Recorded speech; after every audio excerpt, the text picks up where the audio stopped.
سب سے زیادہ نقصان جو پاکستان کے ٹیکس نظام کو ہوا ہے وہ ڈالر کی قدر میں اضافے سے ہوا ہے۔ آپ کہیں گے ایسا کیوں؟ اس کی وجہ یہ ہے کہ یہ ٹیکس جو ہم اکٹھا کریں گے اس کا ایک بہت بڑا حصہ وہ جائے گا بیرونی قرضے واپس کرنے میں، ان کو لوٹانے میں، اور وہ قرضے لے رکھے ہیں ڈالر میں۔ تو سب سے بڑا نقصان ڈالر کی قدر میں اضافے کی وجہ سے۔ یہاں پہ ایف بی آر قصوروار نہیں ہے، کیونکہ ایف بی آر کا کوئی تعلق ہی نہیں نا اس چیز سے۔ وہ جتنا بھی کما لیں گے اگر آپ ڈالر کی قدر کو بڑھا دو گے تو بیکار ہو جائے گا۔ تو یہاں پر میں ایف بی آر کو، جسے آپ کہیں گے کہ میں یہاں پر نرم گوشہ رکھوں گا ان کے لیے، کیونکہ کتنا بھی اکٹھا کر لیں گے آپ ڈالر کی قدر کو بڑھا دیں گے بیکار۔ دوسری چیز، اس کے علاوہ جو بڑا خرچہ ہے وہ پاکستان کے دفاعی اخراجات ہیں۔ اس میں ایک خرچہ جو ہے وہ تو تنخواہوں کی طرف جاتا ہے، اور ایک خرچہ جو ہے وہ ملٹری ہارڈ ویئر خریدنے کی جانب جاتا ہے، اس کی مینٹیننس کے لیے جاتا ہے، جو ملینز آف ڈالرز کے کانٹریکٹس ہیں، ڈالرز کے کانٹریکٹس ہیں، میں بھی یوروز کے بھی ہوں کانٹریکٹس ہیں، اور ان کانٹریکٹس کو پے کس میں کرنا ہے؟ ڈالر میں کرنا ہے یا فورن کرنسی میں کرنا ہے؟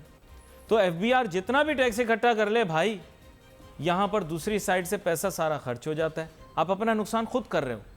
یہ کوئی راکٹ سائنس نہیں ہے، ایکسکیوز می سر، یہ کوئی راکٹ سائنس نہیں، جن سے میں بات کر رہا ہوں وہ جانتے ہیں اس بات کو۔ سر یہ راکٹ سائنس نہیں ہے، یہ بہت بڑا نقصان ہے۔ اب آ گئے ہم ایف بی آر کے کردار کے متعلق۔ اب ڈائریکٹ انکم ٹیکس اکٹھا کرنا، ڈائریکٹ ٹیکس یعنی کہ انکم ٹیکس اکٹھا کرنا انڈیویجول سے، اس کلیکشن کی ٹوٹل جو ہے وہ کتنی قدر ہے، کتنی اہمیت ہے، کتنا بڑا چنک ہے، جو پورے پاکستان میں ہم ایک ایک بندے کے پیچھے بھاگتے پھر رہے ہیں، او بھائی تو چور ہے، چل بتا بھائی اپنا ٹیکس، چل بھائی تو انکم ٹیکس فائل کر، اس کے ٹوٹل اماؤنٹ کتنی ہے۔ ایک دور میں مجھے بتایا گیا تھا، خیر آج اس کو کنفرم کرتے ہیں، ہمارے ساتھ بہت ہی اہم مہمان شامل گفتگو ہوں گے، جناب بشارت قریشی صاحب، سابق income tax commissioner. Sir welcome کرتا ہوں آپ کو شو میں۔ تھینک یو علی بھائی۔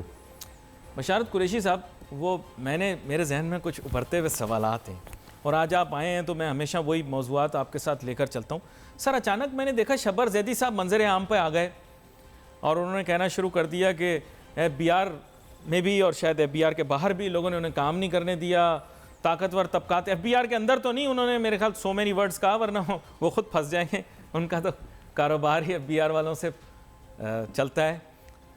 تو بات یہ ہے کہ وہ انہوں نے اشاروں سے، لیکن یہ ضرور کہا کہ طاقتور طبقات نے ان کا جو ہے وہ کام روک دیا۔ سر میں جاننا چاہوں گا ریفارم کے اندر کتنا ایسا کام تھا جو ایف بی آر والوں نے روک دیا؟ آپ لوگ اتنے برے تھے فیلڈ فارمیشن میں اور ایڈمنسٹریٹو پوزیشنز کے اندر کہ آپ انہوں نے کام نہیں کرنے دیا، اور اشرافیہ اتنے طاقتور ہیں کہ انہوں نے جناب چھٹی کرا دی چیئرمین ایف بی آر کی، کیا کہتے ہیں آپ؟ دیکھیں جی، گزارش یہ ہے کہ جو ایف بی آر ہے وہ اس کے جو امپلائیز ہیں، جو آفیشل ہیں، جو آفیسر ہیں، وہ بیچارے تو جو بھی ہے، جو بھی چیئرمین آئے گا پرائیویٹ سیکٹر سے آئے یا سروس سے آئے یا ادروائز آئے، انہوں نے تو کام کرنا ہے اور وہ ان کے ساتھ کوآپریٹ کرتے ہیں۔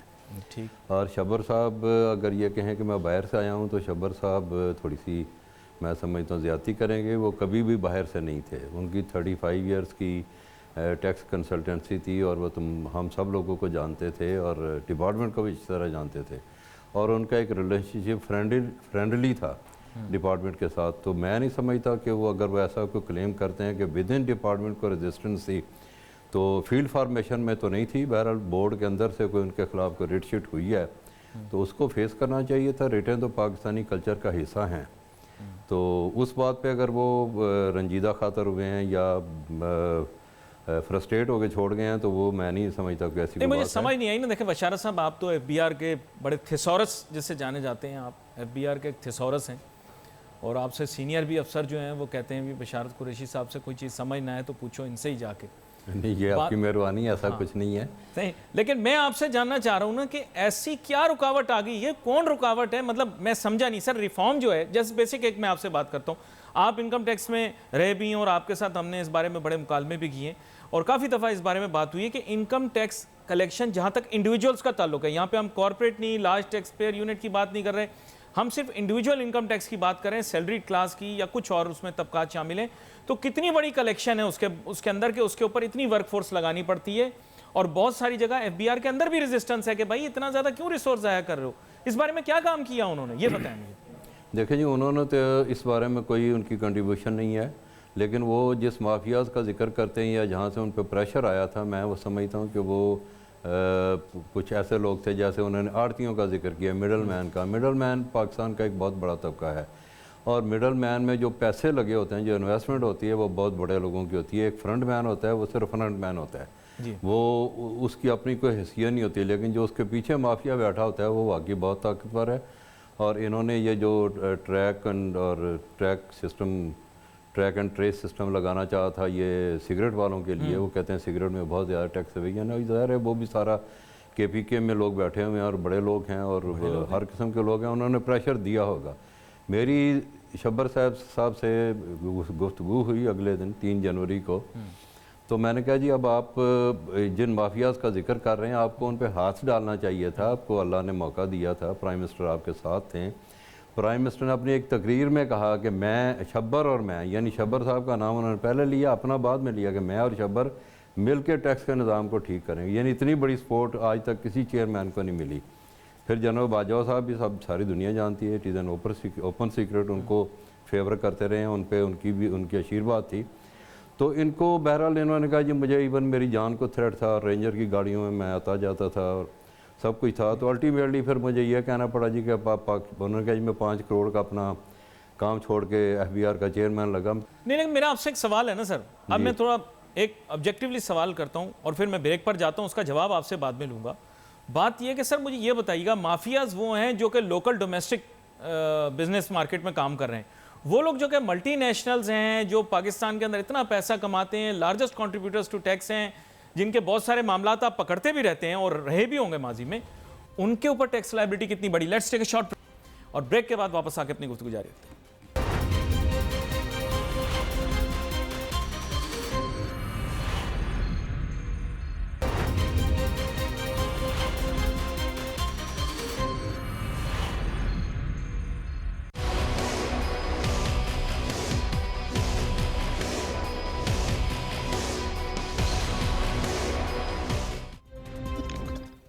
نہیں، سوال یہ پیدا ہوتا ہے کہ مافیات سارے وہ ہیں جو ڈومیسٹک مارکیٹ میں آپریٹ کرنے والی پاکستانی اوریجن کمپنیز ہیں. مافیا وہ نہیں ہو سکتے جو کہ ملک کے اندر کام کرتی ہو ملٹی نیشنل کمپنیاں ہیں اور one of the largest contributors to the tax kitty ہیں. یہ جاننے کی کوشش کر رہے ہیں نا. بشارت قریشی صاحب میرے ساتھ موجود ہیں. بشارت قریشی صاحب، بات کچھ ایسی ہے کہ دیکھیں کافی جو ٹیکس ماہرین ہیں، آپ کے کولیگز بھی ہیں، اس کے علاوہ بھی جو ماہرین ہیں، سابقہ سینئر افسران ہیں، انہوں نے یہ بتایا ہے کہ جناب جو کلیکشن کا میجورٹی چنک ہے سب سے پہلے تو وہ آتا ہے ہمارے ہاں کسٹم سے، ٹھیک ہے سر. اور انکم ٹیکس کے اندر بھی جو کنٹریبیوشن ہے اس میں لارج ٹیکس پیئر یونٹ کی جو کنٹریبیوشن ہے وہ لاپ سائیڈڈ ہے، یعنی بہت زیادہ ہے.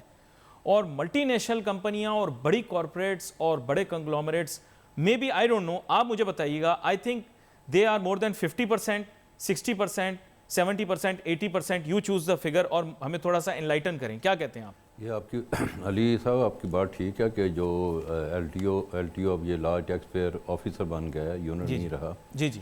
اس میں جو بڑے لوگ بیٹھے ہوئے ہیں جیسے یہ ملٹی نیشنل ہیں یا انرجی اور پاور کی کمپنیز ہیں، بینکس ہیں، یہ ان کا کنٹریبیوشن ٹیکس میں زیادہ ہے. اور یعنی کوئی 4 5 6 سیکٹر ایسے ہیں جو آپ سمجھیں کہ 70-80% ان کا کنٹریبیوشن ہے ٹورڈز ٹیکس پیمنٹ. رائٹ.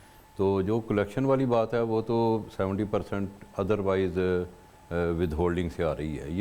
یہ وہ بیسک چیزیں ہیں جو سب لوگوں کو پتہ ہے. رائٹ. ابھی شبر صاحب کا ذکر ہو رہا تھا، شبر صاحب نے یہ ٹرائی کی تھی کہ یہ جو پریزمپٹیو ٹیکس ہے جو ایٹ سورس کٹ جاتا ہے اس کو ختم کیا جائے، اور انہوں نے ایک امپورٹر کی سٹیج پہ ختم بھی کیا تھا، اور وہ شاید باقی میں بھی کرنا چاہتے تھے. ان کی نیک نیتی پہ کوئی شک نہیں، لیکن وہ ایک آدھ بجٹ تھا ان کے زمانے میں، وہ کر دیتے سارا تو زیادہ بہتر تھا.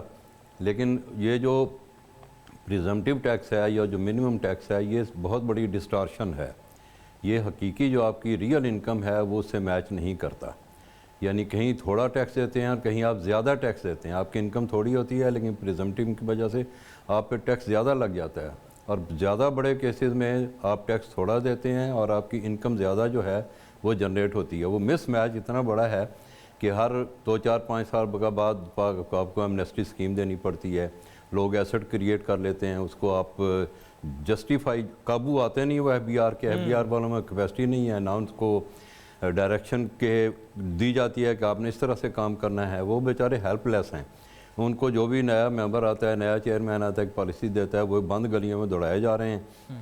کبھی کہتے ہیں مشرق کی طرف جائیں, وہ مشرق کی طرف تھوڑا دوڑتے ہیں, تیز ہوتے ہیں تو کہتے ہیں نہیں مغرب کو جائیں, مغرب کو جاتے ہیں تو کہتے ہیں شمال کو جائیں, وہاں سے جنوب کو. یعنی اب میں نے پچھلے آپ کے ساتھ جو گپ شپ ہوئی تھی اس میں نے یہ عرض کیا تھا جو پالیسی بورڈ بننا تھا ایف بی آر میں, وہ کانسٹیٹیوٹ ہو گیا, لیکن اس کے کتنے سیشن ہوئے ہیں یہ ایف بی آر والوں سے پوچھیں, ایک بھی میرے خیال سیشن نہیں ہوا. انہوں نے کوئی پالیسی دی ہو, کوئی یہ دیکھیں سرٹینٹی, ٹیکس میں سرٹینٹی ہونی چاہیے. آپ 5 سال کی پالیسی دیں.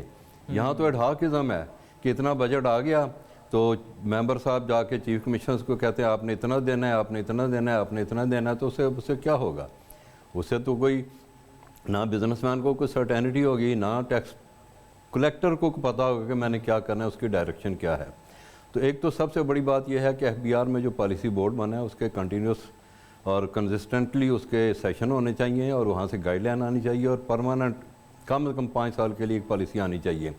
اب اتفاق یہ ہے کہ ایک ممبر پالیسی بیٹھا ہوا ہے, اس پہ سارا بوئی ڈالا ہوا ہے, اس کو ڈنکی ورک دیا ہوا ہے, وہ ادھر بھی بھاگ رہا ہے, ادھر بھی بھاگ رہا ہے. تو یہ تو بالکل ایک انفیئر بات ہے. اچھا, لیکن ایک چیز کی وضاحت آپ نے مجھے کر کے دی. وہ بات یہ ہے کہ ٹیکس امپلیکیشن یہ 2-2.5 سال کے اندر tax implication on common man کتنی بڑی ہے, اور tax implication on M N Cs, conglomerates اور کارپوریٹس کتنی بڑی ہے. دیکھیں مجھے یہ جاننا ہے, عام آدمی کی بات ہو رہی ہے, ہم پاپولسٹ بات کریں گے. اب تو آپ کے اوپر بھی کوئی قید قدغن نہیں ہے, پہلے بھی نہیں تھی, بلکہ آپ تو بڑا کھل کھلا کے بات کرتے تھے, جب سرکار میں بھی تھے تو کھل کھلا کے ہی بات کرتے تھے. مجھے کلیئر کٹ یہ بتائیں, یہ جو ایم این سیز بڑی بڑی کمپنیوں کے لوگو شو کو لگے ہوتے ہیں, اشتہار لگے ہوتے ہیں, ان پہ کتنی امپلیکیشن آئی ہے, کامن مین پہ کتنی آئی؟ دیکھیں جی, امپلیکیشن ڈائریکٹ ٹیکسز کی تو کسی پہ بھی نہیں آئی. سوری ٹو سے دس, ساری ود ہولڈنگ سے پیسے آ رہے ہیں, ود ہولڈنگ سے جنریٹ ہو رہا ہے. اگر آپ کامن آدمی کی بات کریں تو میں نے پہلے بھی عرض کیا تھا کہ 16 کروڑ یہاں پہ ڈینسٹی ہے موبائل فون کی, 16 کروڑ بندہ ٹیکس دے رہا ہے. ٹھیک ہے جی, آپ کہتے ہیں ایگریکلچر 40% جی ڈی پی میں کنٹریبیوٹ کرتا ہے, ٹیکس نہیں دے رہے ہیں. کون سا ذمہ دار ہے, کون سا ذمہ دار کا نوکر ہے, ڈرائیور ہے, مالی ہے, کسان ہے جس کے پاس موبائل نہیں ہے, وہ بھی ٹیکس دے رہا ہے. ٹھیک ہے نا جی.